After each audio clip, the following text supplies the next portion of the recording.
Hello, I'm Jim Bridges and we're here doing another museum bite. We're outdoors today and this is all on caricature, Australian caricature. So up here we have the famous Dennis Lilly, the fireball cricketer, and we have over here Robert Helpman, the actor ballet dancer, showing off his rings. We have Anne Deverson with all her things she's done on the background, including selling Omo. Here we have Gough Whitlam with a portrait by John Spooner, and he's not terribly happy, is he? And then there's another ex-Prime Minister, Billy Wingnuts McMahon, he was called Wingnuts. And there's Joh Bjelke-Petersen over here. Another Joh Bjelke-Petersen here as a Frankenstein monster falling to bits. His bolts are coming out and his stitches are going. Clive James smiling, that well, he's always smiling, he never stopped, and he's leering almost. And we have Ida Buttrose, a beautiful portrait by Lecanto of Ida Buttrose, who presently is the chairman of the ABC. And then we move down, we have he's now passed. This is John Cain, who was the Premier of Victoria, and he's been milking the cows. He had trouble with the farmers over milk, and that's why the stool's been kicked over. And then we have a savage portrait of Mr. Packer, who was Kerry Packer, who was the richest man in Australia at the time this was done. It's done by Paul Gallimore. Here we have a semi-elderly Germaine Greer, done by John Spooner, and here we have a portrait of the famous Barry Humphries wearing Edna Everage glasses over here. And then we have a portrait of Bob Hawke. He was called the Silver Bodgie, and just before the election he changed his whole style of haircut and everything. And then we have three portraits here of John Howard. Here he is as a moron with just dotted eyes, no brain. Here he is playing cricket, using some kids' refugees, which was a shocking thing at the time as protection. And here he is with his pants pulled up to make him look like a dill. So let's turn these around. And up here we have Olivia Newton-John, done with the big ears by Kaiser. And here we have a portrait of Elmer Fudd, Kevin Rudd, out to shoot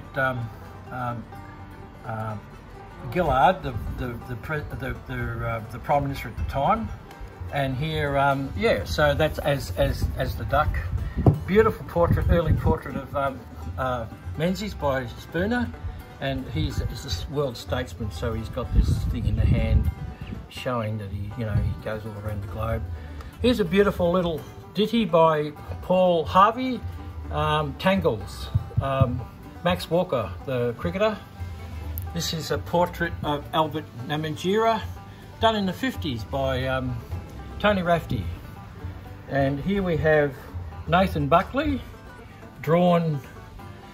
Nathan Buckley's got the head like they used to have the old footballers. He's not terribly sophisticated, but he's a great footballer, one of the greats, and also a great coach. Paul Harvey did that. And here we have a portrait by Billington of David Williamson, who is the famous playwright of Australia, and he's having him playing with his pencil here because he was a writer. Ron Barassi, another Paul Harvey. Ron Barassi, the terror coach. Tina Arena. Bill Leakes always draws women with big eyes to make them more cuter. And this is a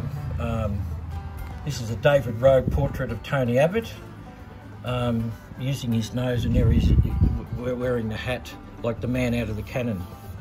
And here is a portrait of Juliette Gillard just before the election, and she's playing soccer with the head of Tony Abbott. And over here we have a picture of Shane Warne. Warney, as he's known, he's just passed away 3 weeks ago, and it's another good portrait by Paul Harvey. Then we have Bob Carr by Bill Leake. beautiful portrait. He sort of shows the humanity of the man, you know. And then we have a crazy showing the frenetic energy of Dame Edna by Jenny Coops. And then we have this huge epic picture by O'Brien of Caricature, and these things behind him represent stacks of industrial chimneys, but they also could be just money, because he was a gambler. This is a very interesting portrait because it's a portrait of Homer Simpson, but it's also supposed to be John Howard, and it's also supposed to be Rupert Murdoch, all in one picture. And there he is selling his newspapers and flogging his favourite people like Pauline Hanson. Jeffrey Edelston, and he's made to be quite mad with his eyes. And a couple of Jeff Kennetts, early Jeff Kennett, late Jeff Kennett, Bob Hawke, the statesman, Percy Granger, the great Australian composer, and here he is, Jabioka Peterson as a pineapple. Oh, now, turn around. I've done that one. Okay, right here. Now this is interesting. This is Max Gillies doing an impersonation of Bob Hawke. And the same artist did Bob Hawke a week before that. And I think that one looks more like Bob Hawke than this one. This is portrait over here by David Rowe of Whitlam, with Laurie Brethren as a boil on his nose. Yes, here's another Caricature, 3 Caricatures. This is sort of, he looks a bit like Noel Coward actually. And I like this one. This is the half, that's the businessman, and there's the cricketer with all the, he's exuding money. And this is the old age Packer before he died. And there's Joan Sutherland, looking a bit perplexed with her eyes and her hands by Lecanto. Down here we have another Barry Humphries, looking with his acerbic eye at you. And there's Pauline Hanson. It's a pity I've only got a black and white picture of this. I haven't got the colour one. But if you notice, she has Ku Klux Klans coming out of her pocket. And there's another Robert Helpman. And then we have Bob Hawke, the Union man, with his almost dead eyes. And there's a plucked chicken, John Howard, who finally got his GST in, and that's about it. Joan Sutherland, very different to the one up which you saw before with the huge chin.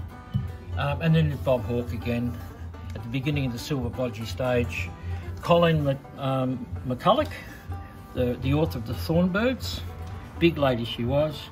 Malcolm Thorne, the Turnbull, with his sort of almost impish ears, and look at his hands. His hands are, that's their powerful hands. And then you have, this is a portrait during the election of Keating duelling with John Howard, and they're all made up of nuts and bolts.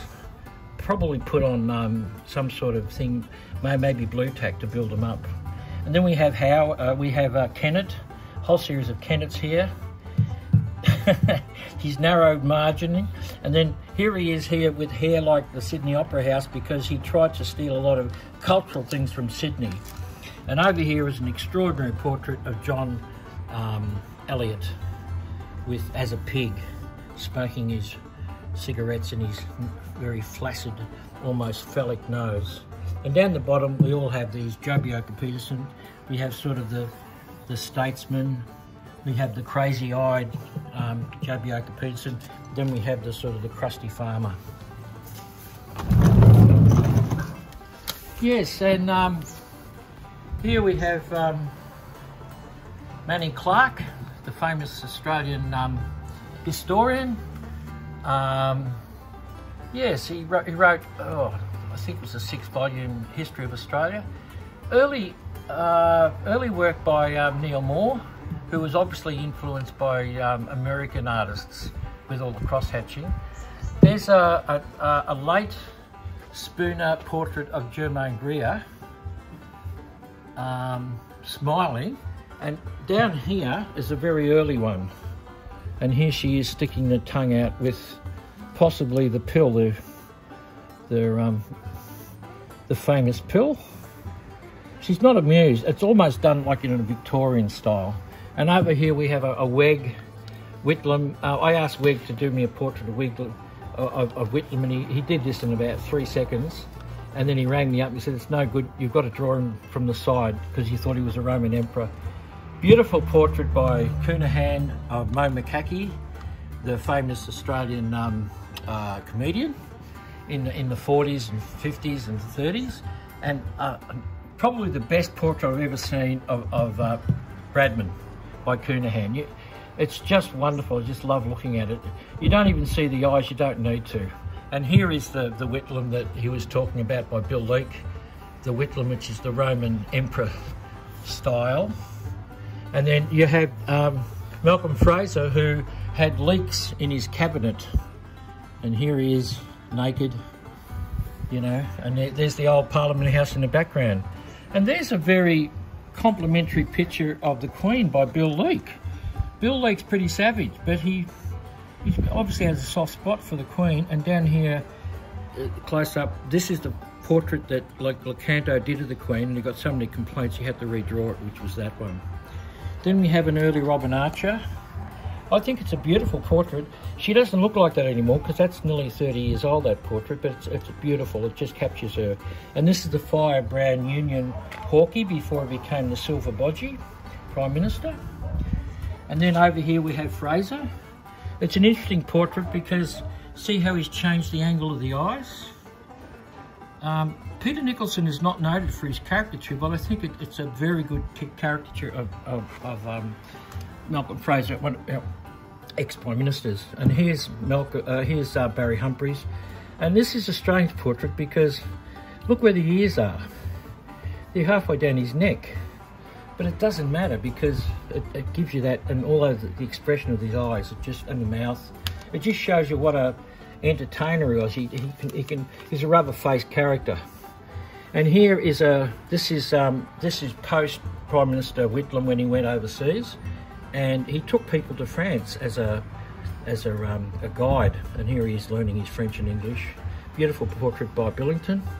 And there's a rare caricature by Jeff Hook, and they're all the different people in Forky's hair who are driving him nuts. Joby Oka-Peterson, Lionel Murphy, Bill Hayden. Yeah, and here's a lovely portrait.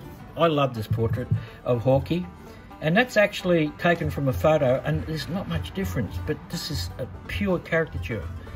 And then we have John Howard, the Prime Minister, and he's got his lips sewn up with welcome, but he wasn't welcoming the boat people. Down here we have a very savage, overproduced portrait of Patrick White, who one of our great writers and also a great hater.